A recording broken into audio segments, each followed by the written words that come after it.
Ready to move in premium triplex villas at Kollur APR Projects. Narsapuram MP Raghurama Krishnam Raju ఈసారి ఎన్నికల్లో పోటీకి దిగడం లేదు.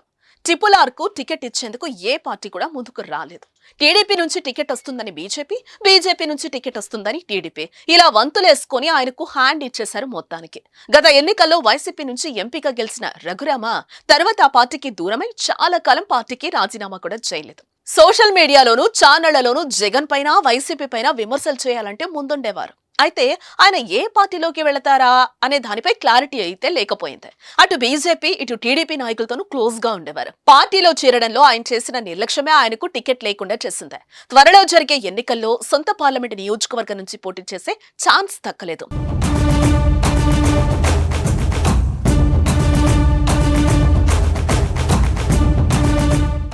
సిట్టింగ్ ఎంపీ అయ్యుండి కూడా ఏ పార్టీ ఆయనకు టికెట్ ఇవ్వలేదు. వైసీపీ నుంచి వైరం ఉంది. మిగిలిన టీడీపీ బీజేపీలు కూడా హ్యాండ్ ఇవ్వడంతో ఈ పాపం జగన్తే అంటూ మళ్లీ సోషల్ మీడియాలో మండిపడుతున్నారు triple R.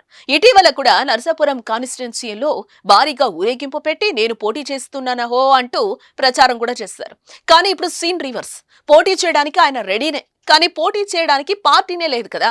TDP Janasena BJP పొత్తులో భాగంగా నర్సాపురం సీటు ఎవరికి వెళుతుందో అర్థం కాలేదు. ఎవరికి వెళితే ఆ పార్టీలోకి వెళదామని అనుకున్నారేమో, అది క్లారిటీ లేదు. చివరికి నర్సాపురం సీటు కమలానికి దక్కింది. కానీ తమ పార్టీలోని భూపతిరాజు శ్రీనివాస్ వర్మకు అవకాశం ఇచ్చింది కాషాయ దళం. అంతేగా సొంత వ్యక్తిని కాదని బయట వారిని ఎందుకు తెచ్చుకొని నెత్తిన పెట్టుకుంటారు అంటున్నారు అనలిస్టులు. భీమవరానికి చెందిన శ్రీనివాస వర్మ చాలా కాలంగా బీజేపీలోనే ఉన్నారు. అంతేకాదు అతన్ని బీజేపీ వర్మ అని కూడా పిలుస్తారు. మున్సిపల్ కౌన్సిలర్ గా, డిఎన్ఆర్ విద్యాసంస్థల జాయింట్ సెక్రటరీగా, కరెస్పాండెంట్ గా పనిచేశారు. శ్రీనివాస్ వర్మ ఎంపికపై స్థానిక బీజేపీ నేతలు హర్షం వ్యక్తం చేస్తున్నారు. అటు వైసీపీ నుంచి గూడూరి ఉమబాలకు జగన్ అవకాశం కల్పించారు. 2 నెలల నుంచి ఆమె ప్రచారంలో దూసుకుపోతున్న పరిస్థితి కనిపిస్తోంది. అక్కడ బీజేపీ తాజా నిర్ణయంతో నర్సాపురం ఎంపీ బరిలో వైసీపీ బీజేపీని పోటీ పడుతున్నారు. 3 పార్టీల మధ్య నలిగిన ట్రిపుల్ ఆర్ ప్రేక్షక పాత్ర వహించక తప్పడం లేదు. మరి గత కొద్ది రోజులుగా నీలి ఛానల్స్, పిల్ల సజ్జల వాడి వెబ్సైట్లు ఇటువంటివి, ఎవడ దాము బాలాజీ అని ఉన్నాడు ఒక ఇడియట్, అలాంటి వాళ్ళు చెప్పేశారు ముందే జగన్మోహన్ రెడ్డి రఘుకి షాక్ ఇవ్వబోతున్న, ట్రిపుల్ ఆర్కి షాక్ ఇవ్వబోతున్న జగన్మోహన్ రెడ్డి, ఇవన్నీ కూడా ముందుగానే వాళ్ళు తేటతెల్లం చేసేశారు. ఎట్టి పరిస్థితుల్లోనూ భారతీయ జనతా పార్టీలో రఘురామకృష్ణరాజుకి సీటు రానివ్వడు జగన్మోహన్ రెడ్డి అని.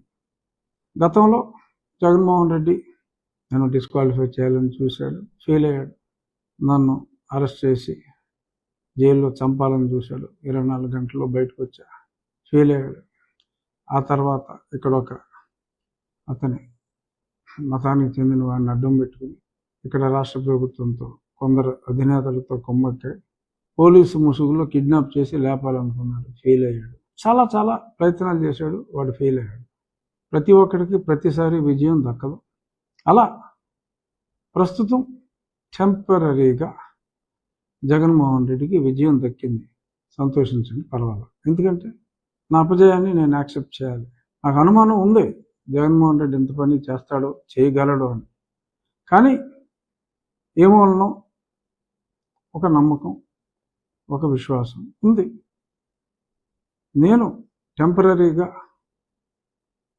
ఓన్లీ టెంపరీగా నా ఓటమని మనస్ఫూర్తిగా అంగీకరిస్తూ వాడి ముందు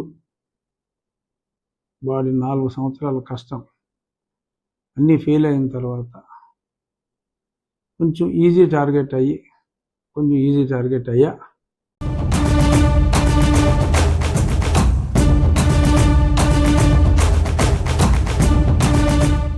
సుమన్ టీవీలో మీ పర్సనల్ అండ్ బిజినెస్ ప్రమోషన్స్ కోసం కింది నెంబర్కి కాంటాక్ట్ చేయండి.